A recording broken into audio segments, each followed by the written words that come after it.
it's murder. I mean, clearly it's murder. What can I do to help?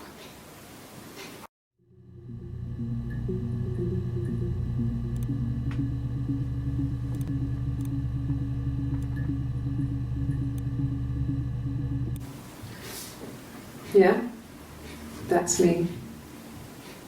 But February, I mean, that was months ago. What's that got to do with Simon's murder?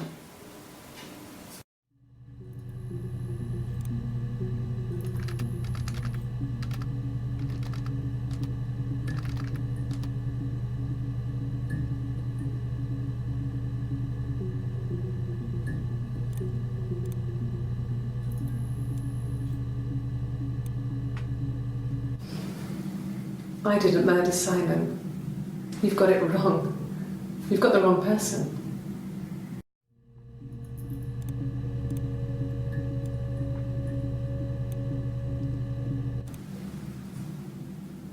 I'd like to speak to a lawyer now. Please. You have no murder weapon. You have nothing. And all these stories we've been telling each other, just that. Stories.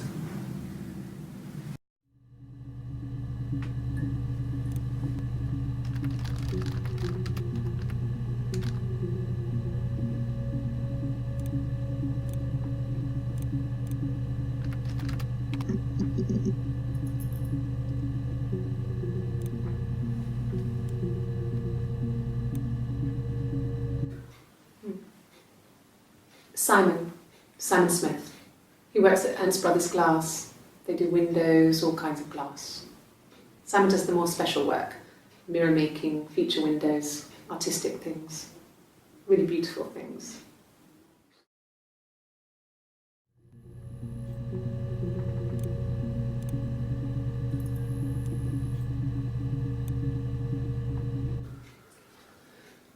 Simon is 6 foot, darkish blonde hair, average build. He's clean shaven. If his beard grows, it goes ginger, so he shaves it. I mean, not that there's anything wrong with ginger hair. I bought a photo. They said a spring photo. This was taken last year on holiday in Rome. It's the best one I have.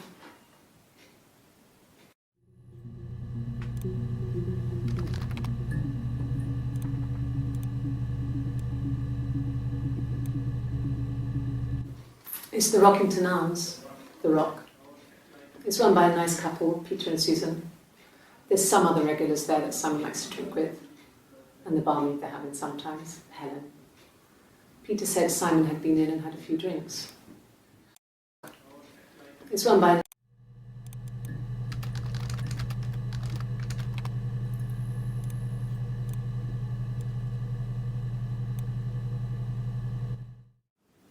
Yes.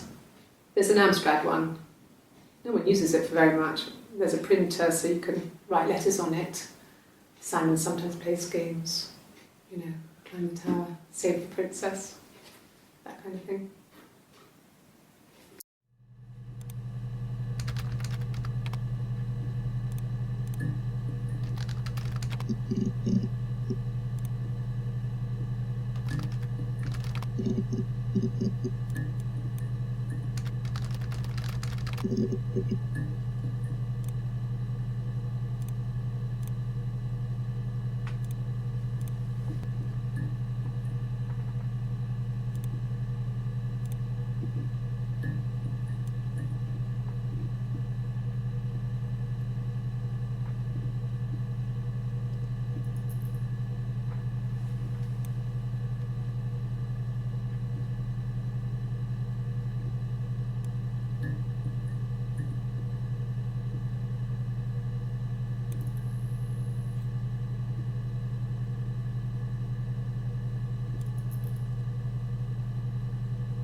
I would have been a good mother.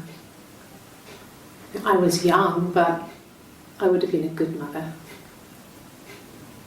She was a girl, by the way, the baby. We were going to call her Sarah. Simon wanted to call her Ava after his nana, but I didn't want her to have a symmetrical name.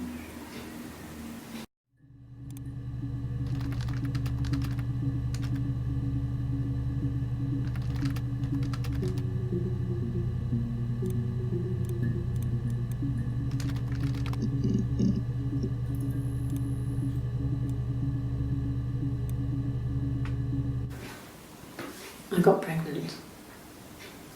Both our parents had a big powwow. We weren't even in the room. And they decided we should get married.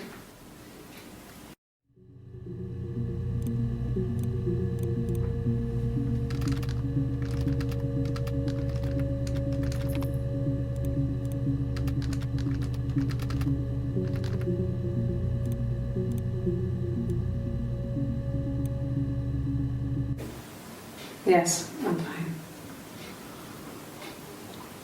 I won't be sick again. This happens some days. I'm pregnant. It's morning sickness.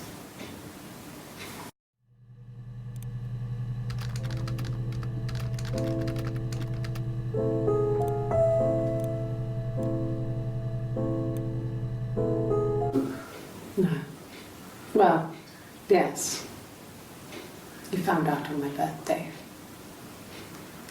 I told him I was pregnant.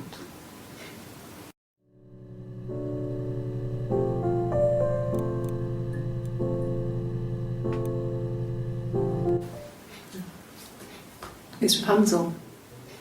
The story starts when she's born.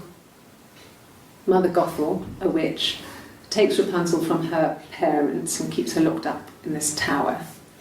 Rapunzel gets pregnant by the prince, and Mother Gothel is furious, so she cuts off her hair and throws it. Actually, her hair's already short here, so that's already happened. So she throws her into the wilderness, and Rapunzel is reunited with the prince, who's blind, but she kills him with her tears, and so it's a happy ending. Is that too much?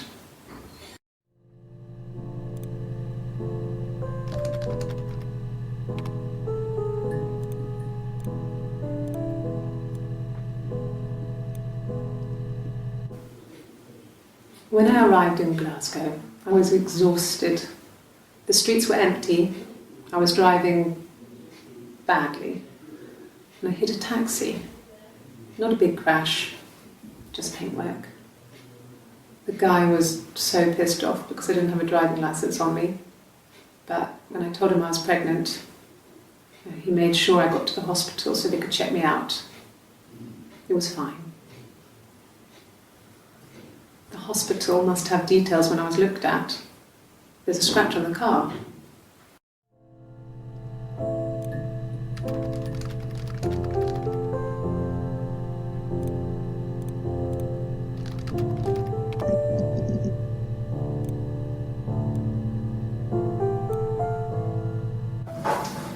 When beautiful people died, we always felt like it was a sign. You remember Princess Grace? Grace Kelly?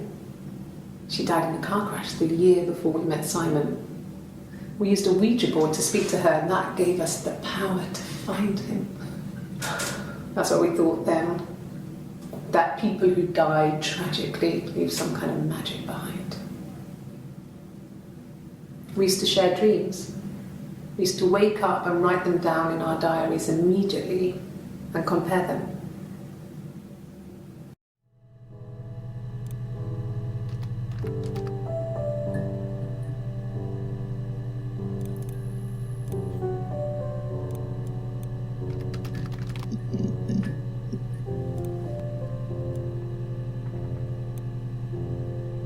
Ask the hospital.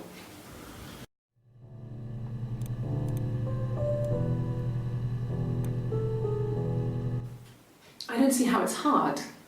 We've established I was in Glasgow when he was killed.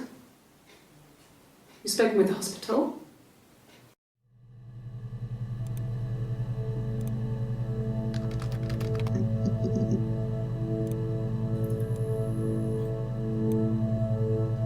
I got in the car and I drove. I just kept driving north. Just kept going, just wanted to get as far away as I could. When I finally stopped, I was all the way up in Glasgow. I was so tired. I just had to sleep.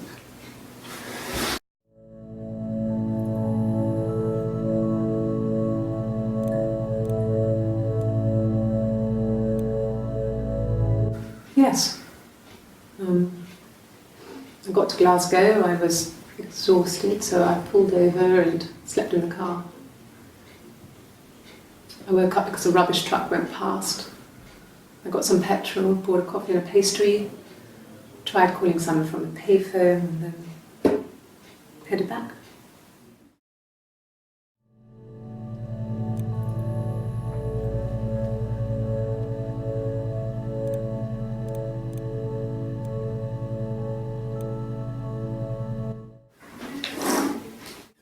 Yeah, that's Simon's watch. It was a gift from Eric. He got it this year. It was a wedding anniversary gift. Steel.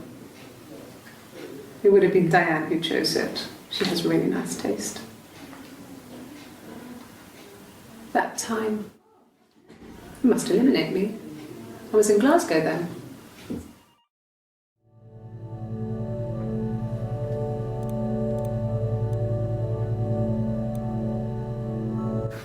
No, I don't think so. Glasgow was deserted that early in the morning.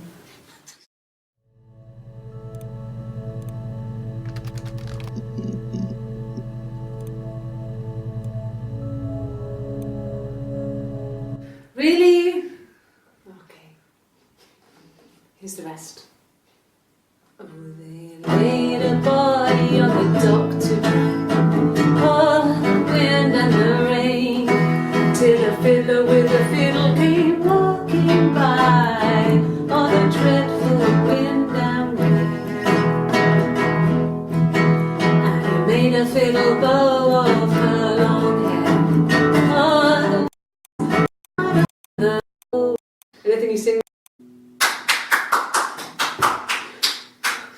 Anything you sing may be used as evidence against you.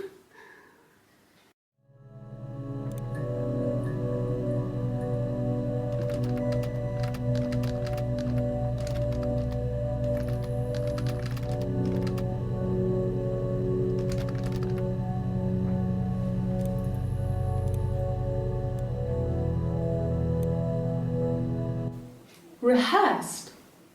You ask me the same question, you'll get the same answer. Is that your evidence? Of course I thought about what happened then. It's all I've thought about. My husband is dead.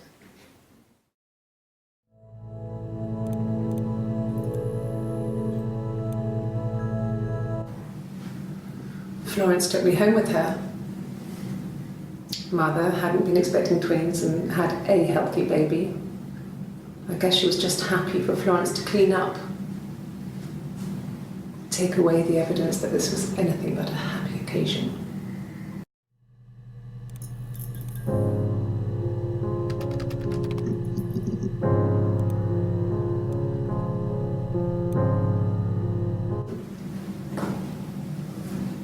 Across the road, where my parents first lived there, was a midwife called Florence. When Hannah was born, I was born at the same time. The midwife was there to help.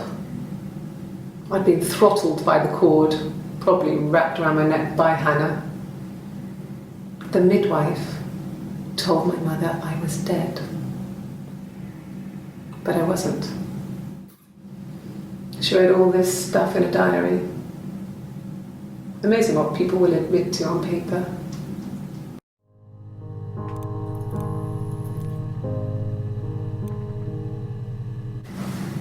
Florence raised me in her home. I never left it. She kept me out of sight. It wasn't odd for people to see a midwife with a baby. carrying in supplies, washing nappies, that sort of thing. I never knew any different. I grew up looking out of my window and seeing her across the road. I thought it was like a reflection in the mirror.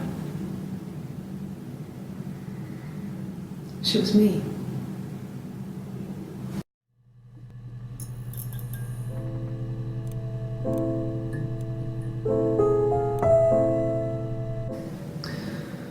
Florence was a warm, kind person, but she was broken, I guess. When I found her diary, I also found a biscuit tin with other stuff in it, older papers, letters, that kind of thing. Her story wasn't there. I never really spoke to her about it. I was far too young to really understand, I guess. I just put it together later, once I was older. She had loved children, planned to have a large family, but her husband died in the war. And that was back when you married for life. She never felt like she could marry again. Isn't that strange? She was a widow from her 20s. But, I mean, I guess it was different then. You know, you married for life and she felt she could never marry again. I guess it was harder, a war widow. One of the dead. I don't know, maybe there was more to it than that. I don't really know.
Not drugs.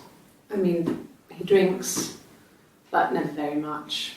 He goes to the pub and has one or two. Sometimes we go together. He drinks wine with food, but no, he doesn't have any kind of drinking problem.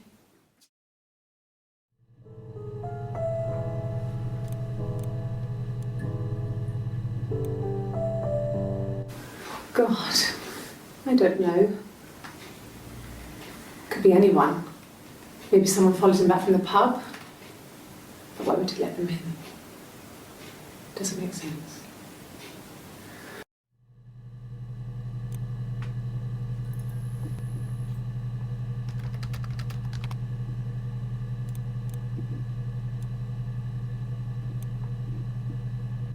Not really.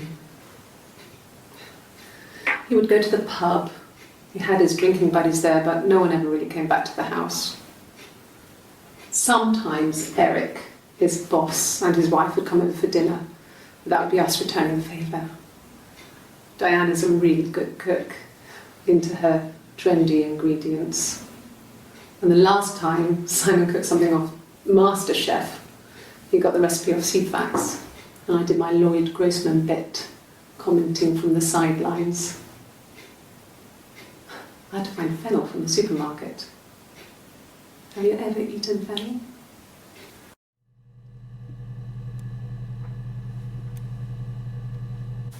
Not really. Returning Eric.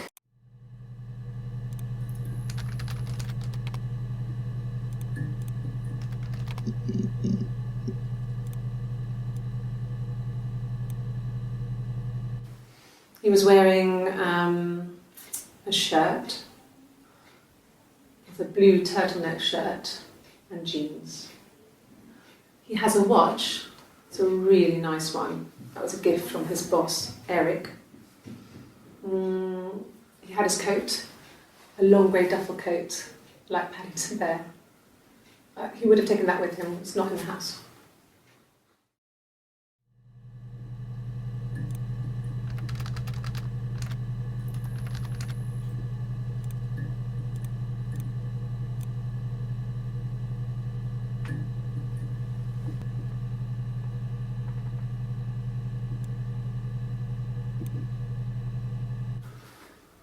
So, it was Friday evening.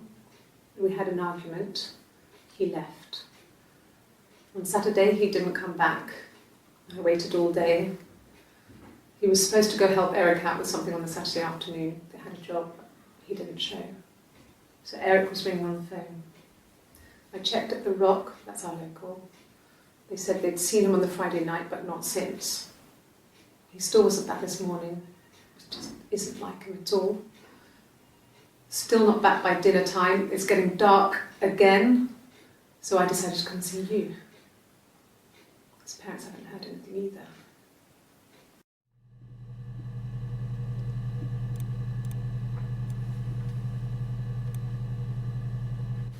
Yes, there's a car that we share, a Cavalier, and a van he uses for work. It's owned by Eric, but we look after it. Both of them are there now, parked in the street. I'm not sure about the keys for the van. I can look for you when I get back.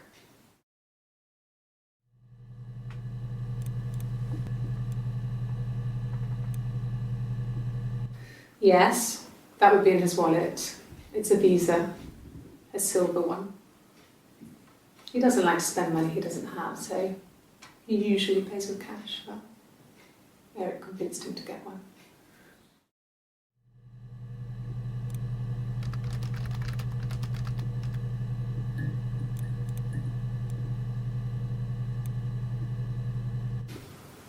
Well, Eric was like an uncle to him.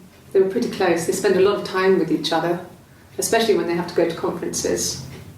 Have you met his wife, Diane?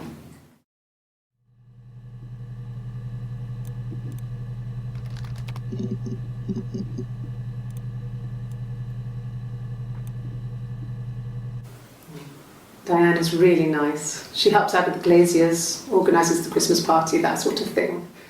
They have 2 kids, really sweet kids. She used to look out for me when I worked there.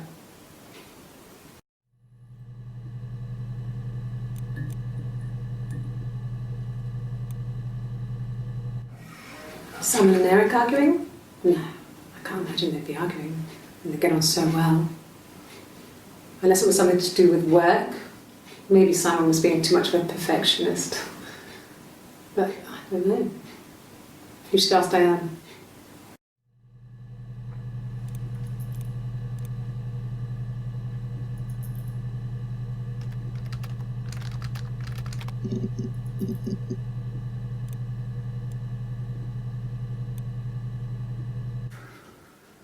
We couldn't afford our own place. Simon dropped out of school, went full-time at the Glaziers.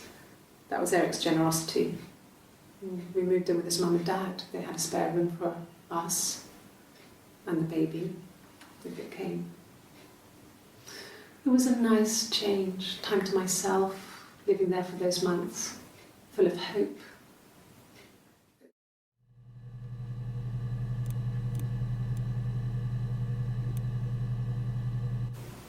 Okay.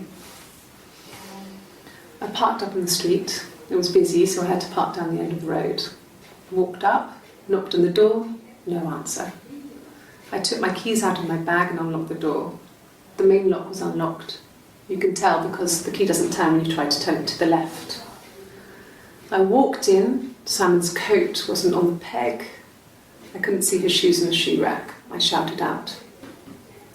I walked straight into the kitchen because he usually sits in there to have a cup of tea and read his paper, but he wasn't there. I touched the kettle, it was cold. I looked quickly in the living room, nothing. So I walked upstairs to the bedroom and he wasn't there. I didn't search for him because it was pretty clear he wasn't there. I had a shower, The phone rang whilst I was in the shower. I didn't answer it. I think it was Eric. Then I was just exhausted. So I lay down on the bed and I fell asleep, though I didn't mean to. I woke up a couple of hours later and I was surprised to see no one in the bed next to me. And then I remembered where I was and what had happened. That's when Eric called again. This time I spoke to him. Then I called Doug and Eleanor. And then I decided to come and see you. Don't know.